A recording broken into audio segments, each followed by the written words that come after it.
Om Shruti Smriti Purananam Alayam Karunalayam Namami Bhagavat Padam Shankaram Lokashankaram Shankaram Shankaracharyam Keshavam Vatarayanam Sutrabhashya Kritau Vande Bhagavantau Punah Punah Sada Shiva Samarambham Shankaracharya Madhyamam अस्मदाचार्य पर्यंता वंदे गुरु परंपराम् ईश्वरो गुरुरात्मेति मूर्ति भेद विभागिने व्योमवत् व्याप्त देहाय दक्षिणामूर्तये नमः गुकारो अंधकारो वै ऋकारस्तन्निवर्तकः अंधकार निरोधित्वात् गुरुरित्यपि धीयते ओम सहना भवतु सहनौ भुनक्तु सह वीर्यं करवावहै तेजस्विनावधीतमस्तु मा विद्विषावहै ओम शांति शांति शांतिः ओम भद्रं कर्णेभिः शृणुयाम देवाः भद्रं पश्येमाक्षभिर्यजत्राः स्थिरैरङ्गैः सुष्ठुवांसस्तनूभिः व्यशेम देवहितं यतायुः स्वस्ति न इन्द्रो वृद्धश्रवाः स्वस्ति नः पूषा विश्ववेदाः स्वस्ति नस्तार्क्ष्यो अरिष्टनेमिः स्वस्ति नो बृहस्पतिर्दधातु ॐ शान्ति शान्ति शान्तिः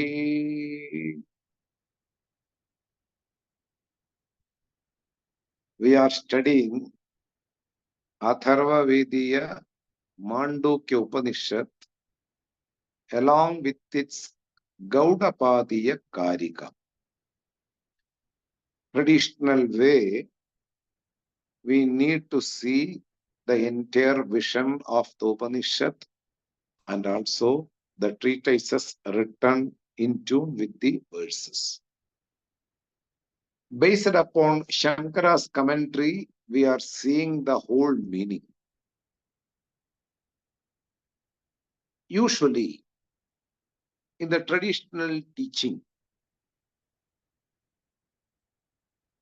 the teacher reads the line which was written in the Upanishad and also which is commented by Adi Shankara as the meaning of that line. Usually the teacher reads and the disciple who is sitting right in front of the teacher will repeat the same sentence, what is read by the teacher.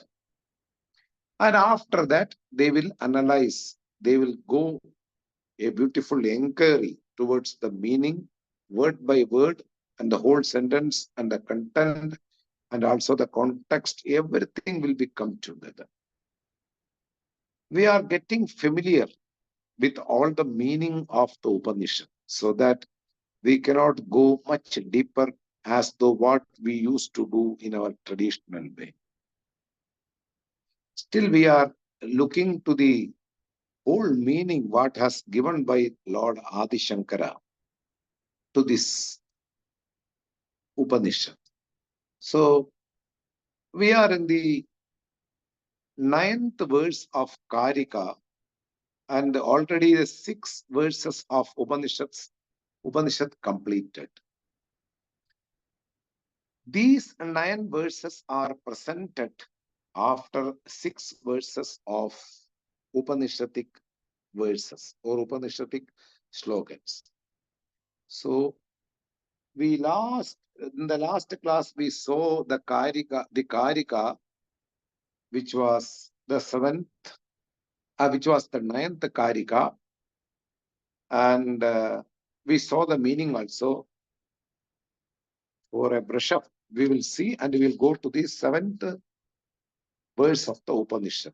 This was the verse which we saw in the last class. Bhokhartham shrishtirityanne kridhartham idi chapare devasyesha swabhavoyam atmakamasya kasmriha. manifestation of the creation is being explained or defined by different people, which were very familiar on that time of Gaudapada. So he includes all these vision which are partial for the sake of understanding what are the mistakes and what are the righteous things, what is right, what is proper. For that, he has quoted all the 9 visions regarding the manifestation of creation. And here it is told, few people used to say, Bhogartam Shrishtihi.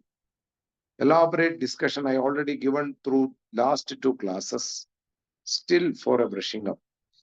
Bhogam, for the sake of enjoyment only, the manifestation of creation should be concluded, should be accounted. Only for the sake of enjoyment, the Srishti is there right in front of us. Few people say, Kridarthamiti chapare. Krida, pleasure, reveling, taking advantages of each and every situations so that you will enjoy the whole creation. If you go with the moral values and if you go along with the Vedic disciplines, you may not enjoy the whole creation. You only enjoy the partial creation, so that Kridartham, you people used to say, for the sake of reveling, for the sake of getting pleasure only, the creation manifested. This is the another viewpoint of philosophers who used to account the creation, for what purpose the manifestation of creation came out. And Devas Eshas Subhavaha. Subhavaha, the word can be 2 different meaning. One is the popular meaning, Maya, the magical power of a magician will be demonstrating in front of the people so that you can make stun of the people, and also you will see how much glory is there for the magician. So this is the one vision, and I will say that Swabhavaha is also has the meaning that it comes when you are a glorious fellow, you will have certain properties in order to demonstrate for the people. It will come as usual. Like when you are a king, you will give dhanam, contribute money, contribute food, contribute shelter, contribute clothes for the others, because you are a king. And the value of the king will be known to the people by all these actions. So this is also Swabhavaha. When you are when you are an almighty person, certain things you used to do from that standpoint, then that's called Swabhavaha. So 2 meanings you can take Swabhavaha. When the Lord is almighty, the creation, the manifestation of creation will be a connected way to that glorified person. It will happen as usual. Another thing is that through the magical power, a magician will become the almighty in front of the people. Similarly, through the Maya, through that mysterious power of the divine principle, what we call Lord, it is it is been grasped, it is been sensed through the manifestation of creation. So that manifestation of creation is due to the magical power, the mysterious power of the divine principle, or it can be a usual phenomenon of a glorious or a divine entity. This is called Devasya Yesha Swabhavaha. And the last standpoint, which belongs to the Vedantins, one who is matured. Atma Kamasya Kaspraha. There are people who look upon the creation as though they are not interested. Even I don't use as though. They look upon the creation with an indifferentiated way. They don't connect with the things what they like. They don't connect with the things what they hate.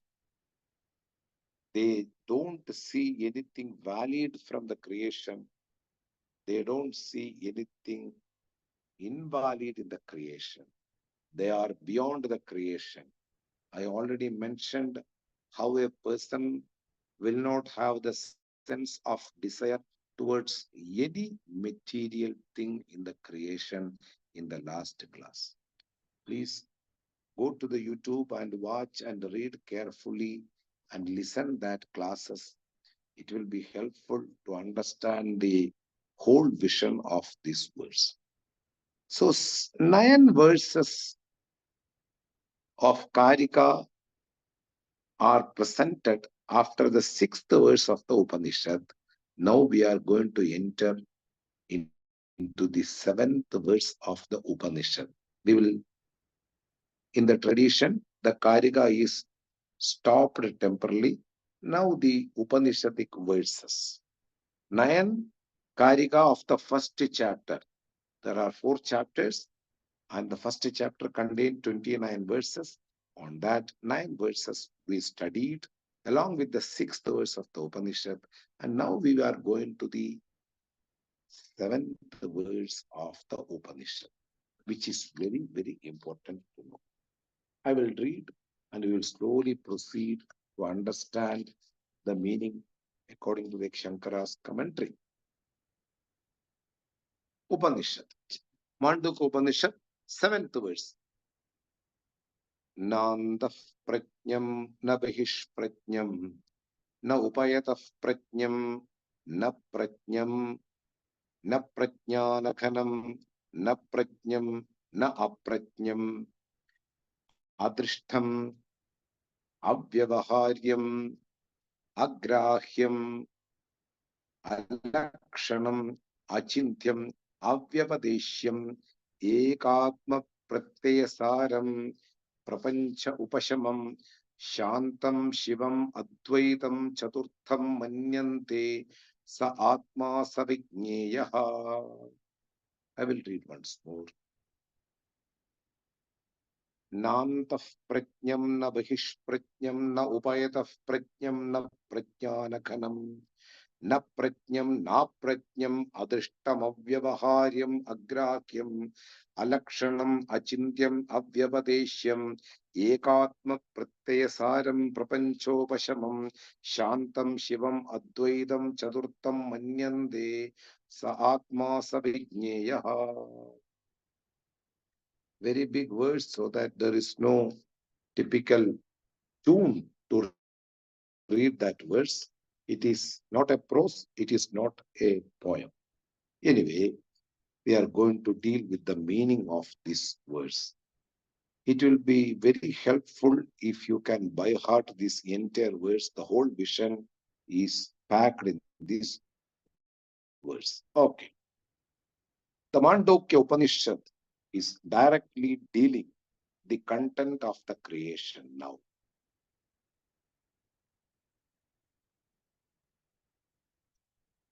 When we say content means, it's in the empirical dealing. When we talk with somebody, when we eat some food, out of which you made this food, so that we can convey to that person, this food is nothing, these ingredients, and this is the main thing which we already do. So one person can understand how this food is made of. But here, the content is not conveyed directly. Instead of conveying the content, the negation of the fallacies which are superimposed on the content is removed, and the content is perceived through a means of knowledge. Again, I will repeat. The fallacies and the erroneous notions which are superimposed on the content is being negated, and the content is being perceived by the perceptor, who is having a valid means, of knowledge, and at once he will see the content of the creation. Why it is not told directly by a name? This is the first meaning we have to understand.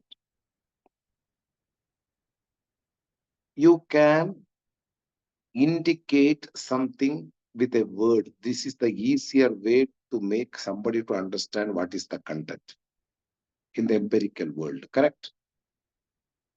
In order to make understand somebody what is the content of the universe, that can be indicated through a word. But instead of indicating through a word, all the attributes and erroneous notions and mistaken ideas are being negated, and the content is being highlighted. So a question will arise, why it is not indicated through a single word? Instead of indicating through a word, why the content is having so much complications in order to point out the content? So Shankara quotes here in his commentary, Chadurtaha padaha krama praptaha vaktavyaha idi aha. In the sequence, in an order, when we saw three states, we have to go to the fourth one. And there will be a doubt then, whether the fourth is also a state or is something other than this three state. Of course, the three states are waking state, dream state, and deep sleep state. Jagradam, Supnam, Sushupti. And each person who appear in this to identify with himself and with the objects and subjects relationship is called, in waking state, he is called Vishwaha. In the dream state, he is called Taijasaha. In the deep sleep state, he is called Prajna. And what is the point of giving a fourth identity or fourth state? As the content being there, as the content being the discussion, what is the point of saying the fourth state? Remember, there is no fourth state. There is no fourth state. When we gone through a detailed analysis through three states, considering the three states, we have to analyze the content of all these three states. That's all. So consideration is the main word to be understood through the fourth one. Considering all these three states, we need to know what is the content of all these three states. So even though the very word called Chaturiyaha, Turiyaha, the fourth one, and it is in the order. Jagradam, Supnam, Sushupti. Waking state, dream state, and deep sleep state. After that,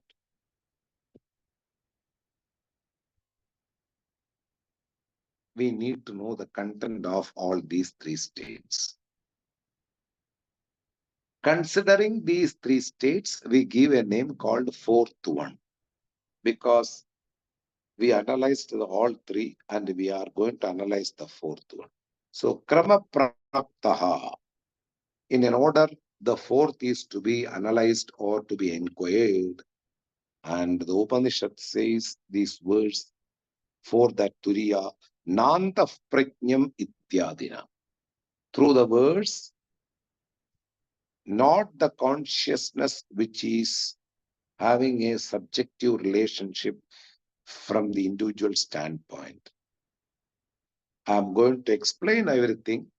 For the time being, you just listen. I'm repeating the word also. So, a verse is presented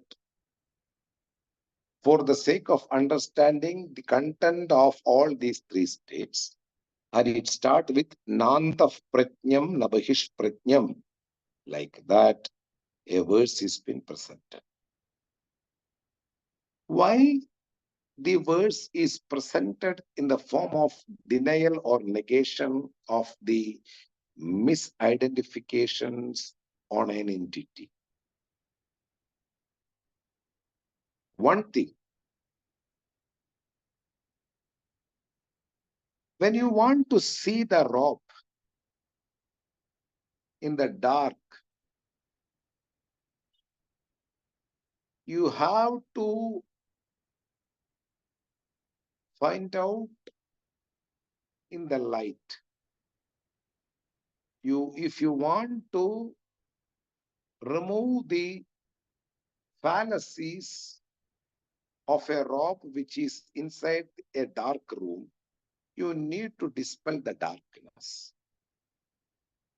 For that, light is the solution.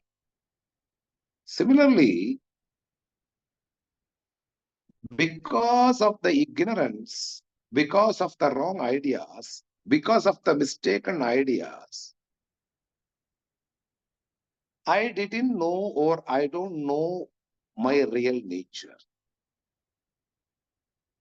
So in order to get the real nature, I should remove all these mistaken ideas about myself. By removing the mistaken ideas, a person will definitely see the content of the mistaken ideas, because the content is invariably present there.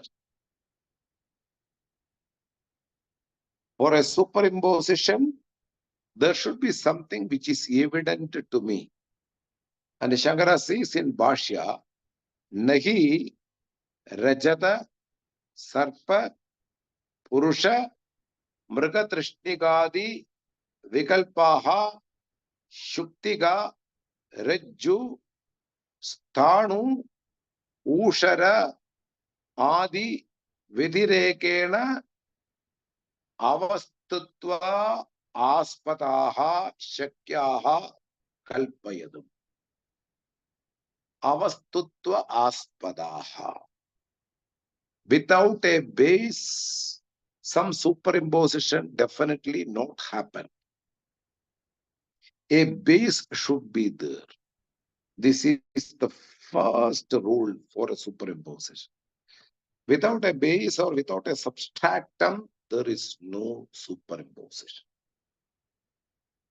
That is why Shankara, given in his Bhashya, Rajata Sarpa Purusha Mrigatrishnika. Rajatam, a silver, is superimposed on a pearl or a shell in the seashore.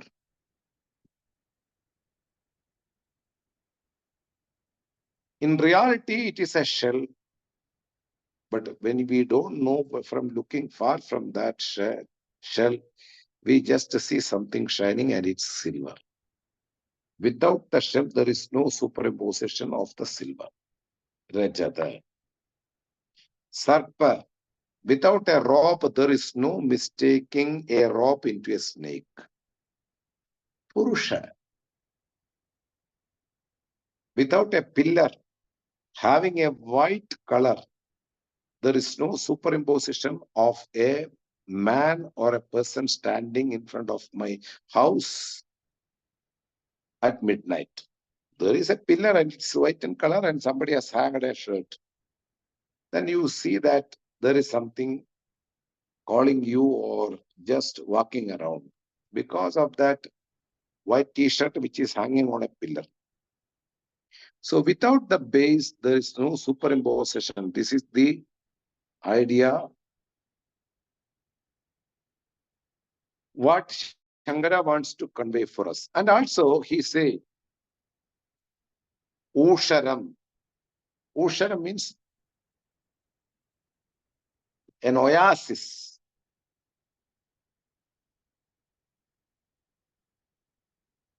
Or a place. Ushara means not oasis. Ushara means a dry desert without having any plant or any water.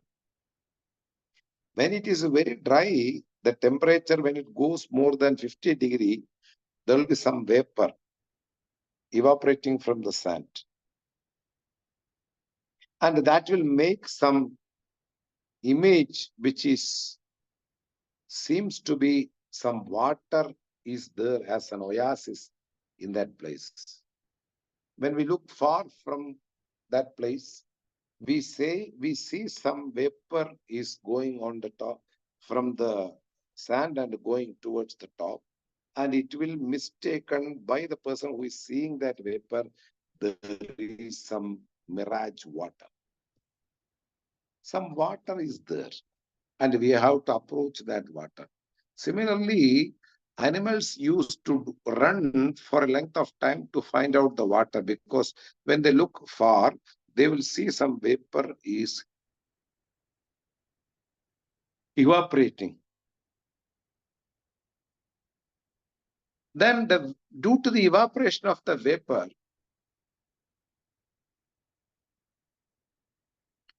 they identify it is some water source. And they run towards them, and you will see some Ushara Desham, desert. And again, when you look at a little bit far, there is some vapor and some, you mistake that it is a place for drinking water. Similarly, even though these are all stock examples in tradition given by a Lord Shankara, one sentence only we have to keep in our mind to understand.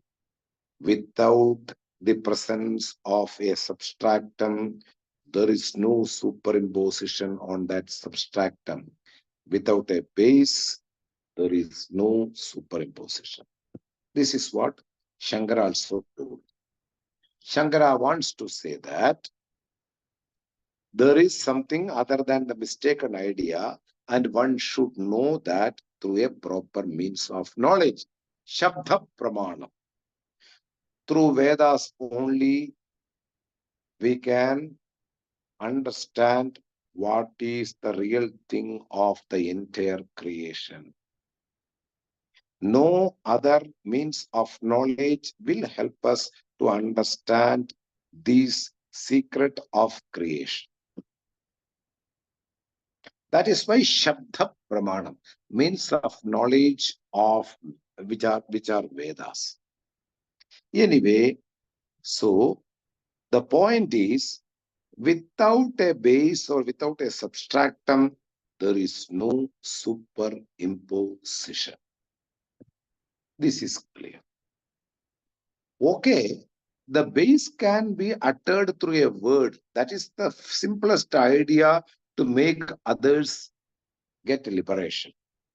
Instead of saying that that word which is suitable for the substratum, why you want to deny all the negative ideas which are being resting on the substratum? So here Shankara gives, and the Shruti also want to make us identify. Words can be indicatable or words can be definable when 5 factors are met, only for the 5 different categories. One of these 5 categories, we can use words. For others, there is no words. We need to see, Shankara wants to say that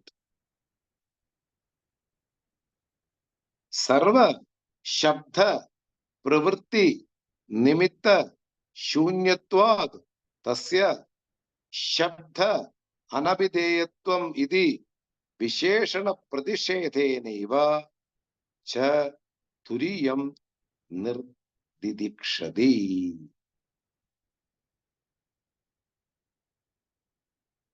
The Vedic text is intended to show the real nature by negating all the superimposed ideas on the reality.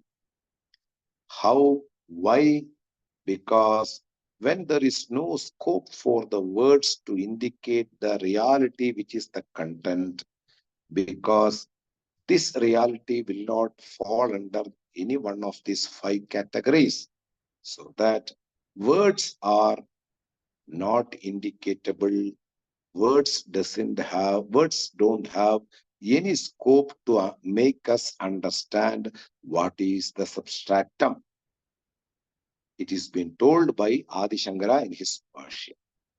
What are the 5 categories which can be indicated by the words? This is the main idea.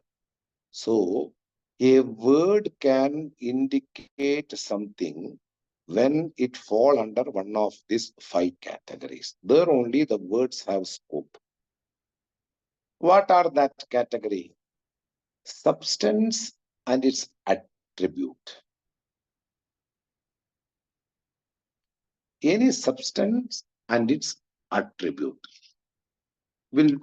can be indicated through the words.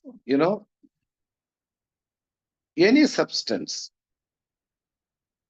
Flower is a substance, and red is its attribute. So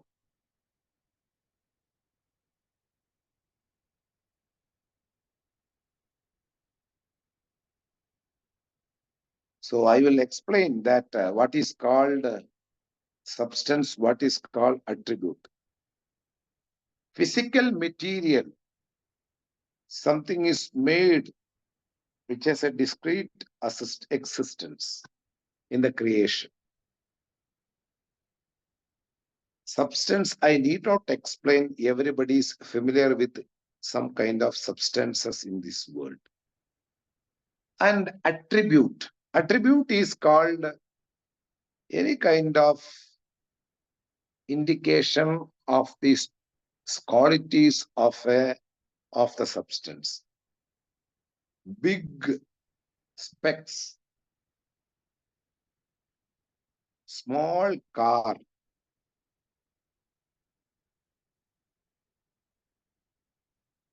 long hair. Long is an attribute to the material or the substance called hair. There is a scope for words because substance and the attribute fall under one category. Now the another category, specific and general, or generic and specific. For example, fabrics, it's a general rule. Lot of fabrics are there. Cotton is there, polyester is there, silk is there. Lot of other things also used in fabric. So here, when I say fabrics means it's general. But when I say silk, it's called specific. There we can use words, substance and attribute, specific and generic. There also you can use words. Conventional words, like we got from tradition, natural and usual way of uttering, oh, ah, oh. Similarly, some words we got from the tradition. That can also become a form of word which will indicate the meaning of something. Conventional meaning of the word. So don't forget, the first group is substance and attributes. Second group is specific and generic. Specific and generic, see, generic, a group of teachers. Specific, a chemistry teacher. Similarly, words are possible to utter when there is a specific thing or general thing is available. No other way. And conventional meaning. Oh, yeah. Similarly, a lot of voices we used to make. These are all conventional meaning.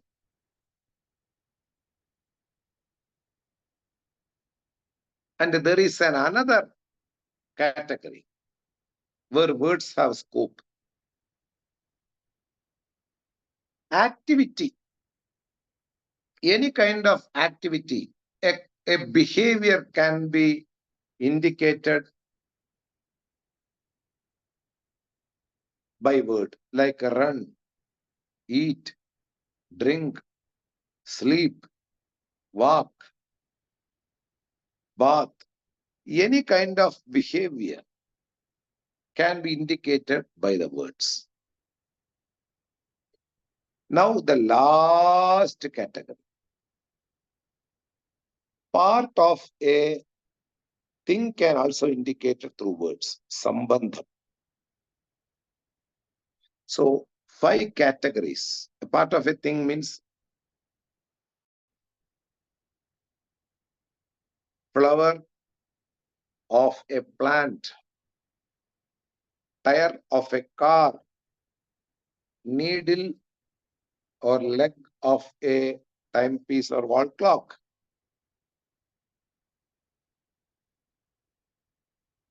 Everything is possible when there is a connection between its karanam, sambandham. So there also words have a scope. 5 things. So I will make you remember, words can be used to indicate, words can be used to utter when a thing fall under one of these categories. Subject, a substance and attribute, specific and generic, conventional words, activity, and also a part of something. That is also can be uttered by the word. This is the door of the house. This is the cupboard of this house. So it's a part of the house. So words can only utter when a thing will fall under one of these categories. If not, words are not having any scope. Words cannot be used to indicate that thing. That is why Adi Shankara solidly believed what Upanishad has done is true, because Upanishad didn't use any word to indicate, because Brahman or Atman will not fall under any one of these categories. That is why in Taittiriya Upanishad also, Yeto vacho nivartante aprapya manasa saha. The words will return without having any indications about oneself. So, words have scope only when these 5 categories are there right in front of me. But something is ever present, and something will not fall under any one of this category. That should be understood properly. That is why Adi Shankara put effort to bring forth this text along with the Gaudapada Karya. It is not very easy, something which is obvious right in front of you, but it is covered by mistaken ideas.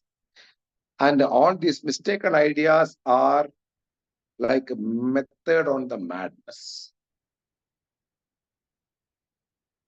There is a Vishwa, there is a Jagradavastha, there is Taijasa, there is dream state, there is a deep sleep state, and there is a person called Prajna.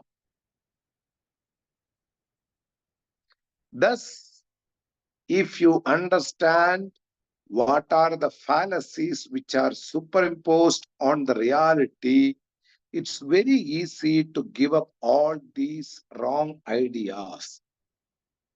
And immediately, if there is no wrong in our pramanam,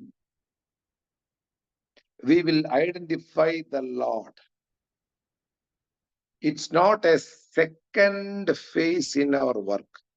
The first phase is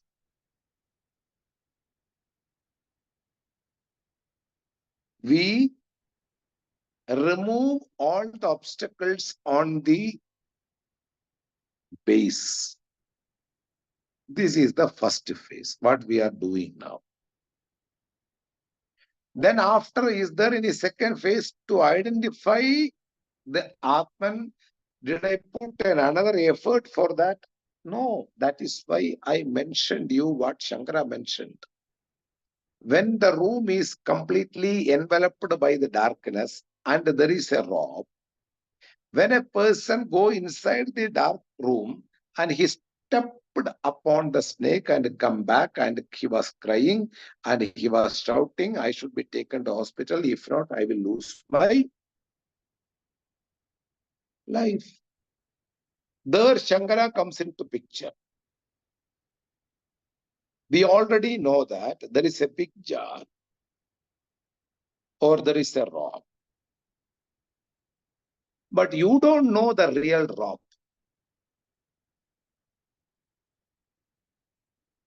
Because enveloped by the darkness, you just stepped upon that. Now we will put the light, or we will show through some light. The dispel of the darkness, the disappearance of the darkness, and the perception of the rock are not two different activities. They are one and the same. Again, I will repeat. The removal of the darkness and the perception of the reality are not two activities, they are one and the same. This is what Upanishad is also doing. The removal of the all ideas which are superimposed on the reality, which is ever present in three states, and the removal is done, and the perception of the real thing will happen if there is no any other fault or defect in our pramanam. For example, we should not have poor eyesight in order to miss the rope. If we have enough eyesight, we are not going to miss the rope when the light is on, and we will see there is only rope other than snake. So when there is no defects in our eyes, and when there is something laying under the ground, and when we remove the darkness, invariably we will perceive the thing what is there in real. So removal of the darkness and the removal of the erroneous ideas are one and the same. From the example to the exemplified.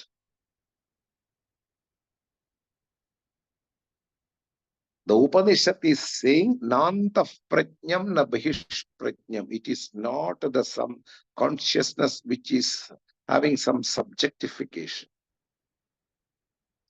Antah prajnam. So removing the wrong ideas and getting the right ideas are one and the same activity. In fact, it is not an activity. Because an activity means something you should accomplish or something you should purify. Nothing is done there. You remove the darkness and your vision is clear and you see what is there in real. This is what the Upanishad is also doing. What Shankara has told. Where there is no scope for words, there is no use of words in order to point out the content, because words have only scope in 5 categories, and also removal of the wrong ideas, and also seeing the right thing. When we remove the darkness in a room, the same way, when we remove all the ideas and its characteristics which are being superimposed on the ever-present Atman, eternal Atman, then we will identify the Atman. We are identifying the Atman.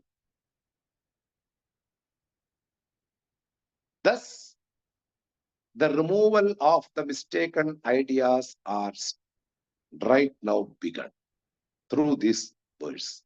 So Shankara says that example also.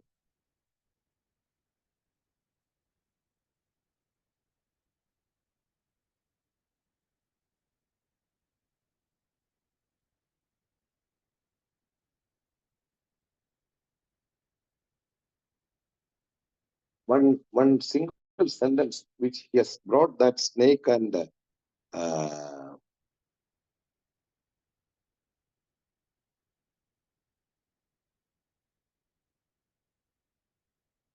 here it is told here.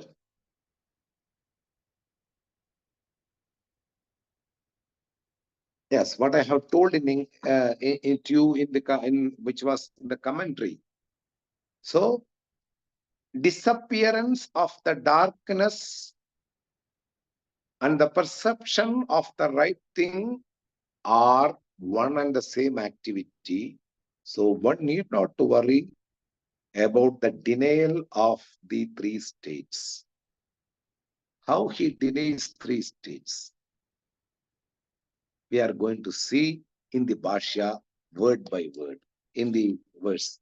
What was the first word? Nāṇḍūkya Upaniṣad. The consciousness which is residing inside the body, subject. This is not the subject. This is not the consciousness which is residing inside the body. By saying this, two things should happen. One is that the three states which are occurring in this body is not at all the reality. Other thing is that the creation is also superimposed phenomenon on the consciousness. That should also get denied. Because by negating the subject, there is no subject-object relationship for this non-dual turiya consciousness. So, what is occurring inside the body or in a subjective way, the consciousness, it is not the turiya, Nāṇḍūkya Upaniṣad. In other way, we can say that that consciousness which is occurring as subjective way. Na bahishprajnam. Another word. Na bahishprajnam. What is bahishprajnam? The consciousness which is available externally, which will be directly pointing as an objective idea. So, it is not the consciousness which is there in the external. It is not the consciousness which is there as an individual or internally. Both will negate the subject-object ideas and the subject-object relationship. The one and the all pervasive Brahman, non-dual consciousness is free from all kinds of subject and object ideas. He is the witness of all these things. And when we say na antah-prajñam,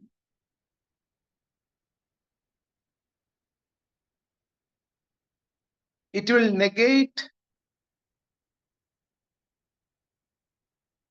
the person who is occurring in the dream state, taijasaha. Na antah-prajñam. It is not taijasaha, because our internal world is made by the taijasa from the impressions which we collected from the external world. So, by saying that na antah-prajñam, taijasa is negated along with its characteristics. It is not taijasaha. It is the witness of taijasa. Na bahishprajñam. Through this, the Shruti, the Upanishad negates, denies it is not Vishwaha. Because Vishwa is the person who collects all the ideas from the external world. It is not Vishwa.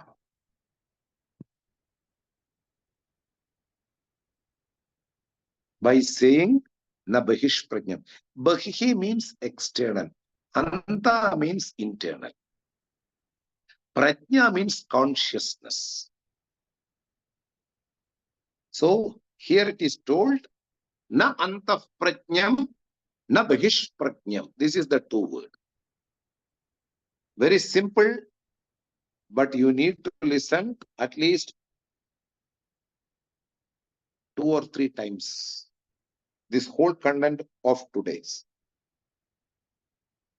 because something very important I revealed for you, which was there in the commentary regarding the words, regarding the denial of the mistaken ideas, why the Shruti present the content by negating the ideas.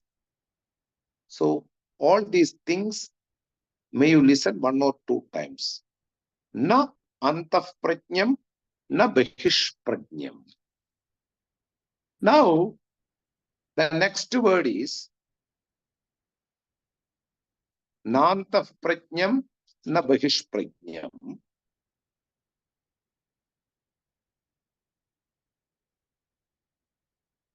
Let me see. I would like to see. Na upayata prajñam.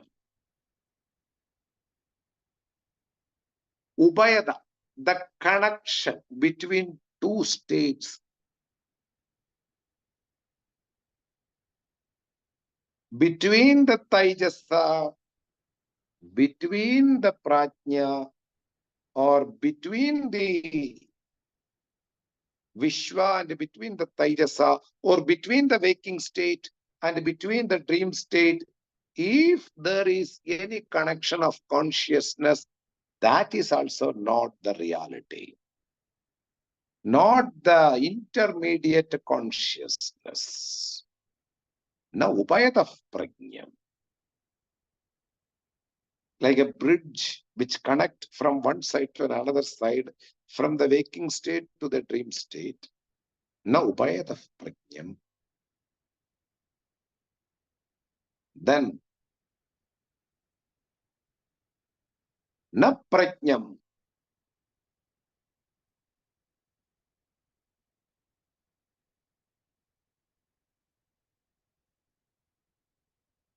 Na prajnana ganam. Then only na prajñam will come. Na prajnana ganam. Prajnana ganam means mass consciousness. Mass consciousness. Prajnana ganam. Where we will experience the whole mass consciousness? In the deep sleep. Everything gets resolved in the mass consciousness, and we don't see anything externally. We don't see one by one different. Everything all together one. And it's a mass consciousness. You know? So it is not the mass consciousness. It is the witness of waking state and the Vishwa who is appearing as a person in the waking state. It is the witness of dream state and the Taijasaha. It is the witness of deep sleep state and the Prajna, the person who appears in the deep sleep state. Na Prajnanaganam.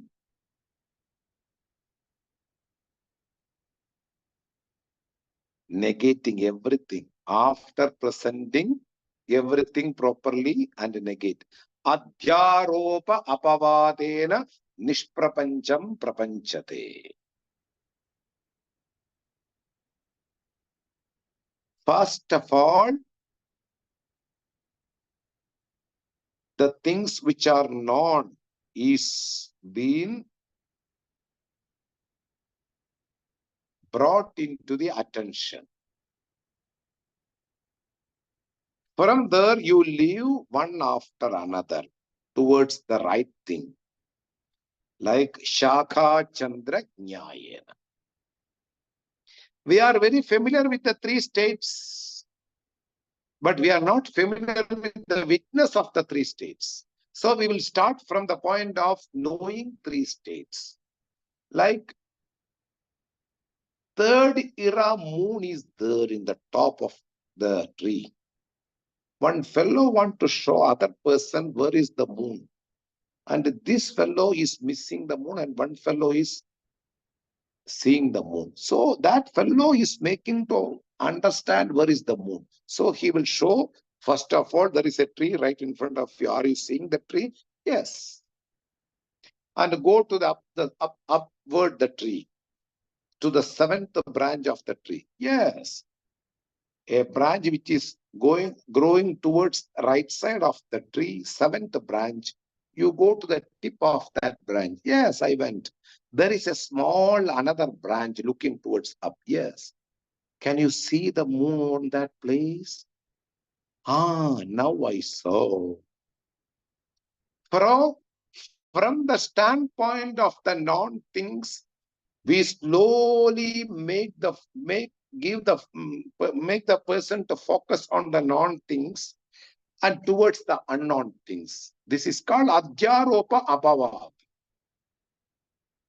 First, we introduce the familiar things and we make them understand through the familiar things to the unfamiliar entity, which is eternal, which is ever present.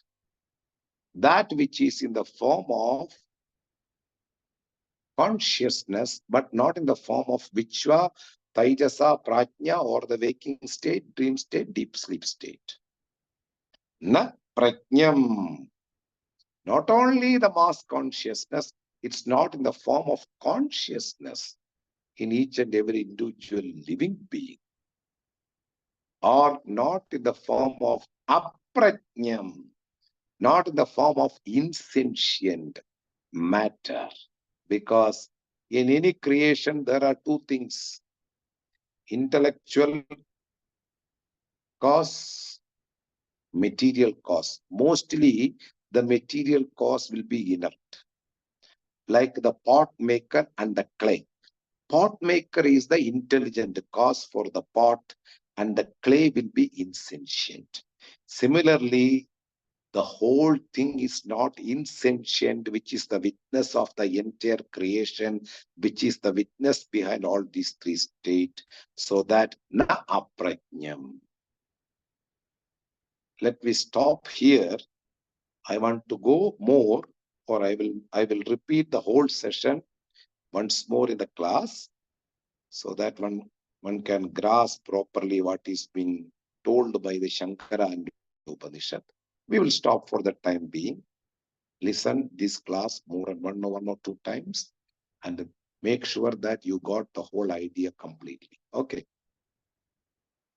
Om Swasti Prajabhya Paripalayandam Nyayena Margena Mahim Mahishaha Gobrahmanebhya Shubhamastu Nityam Loga Samasta Sukhino Bhavantu Kale Varshadu Parjanyaha Prathivi Sasya Shajini Deshoyam Choparahitaha Brahmana Santu Narpayaha Sarve Bhavantu Sukhinah Sarve Santu Niramayaha Sarve Bhadrani Pashyantu Ma Kaschit Dukkhabhag Bhavet Asato Ma Sadgamaya Tamaso Ma Jyotirgamaya Mrityorma Amritam Gamaya Om Purnamadav Purnamidam Purnat Purnamudachyate Purnasya Purnamataya Purnameva Vashishyate Om Shanti Shanti Shanti Harihi Om Shri Gurubhyo Namaha Harihi Om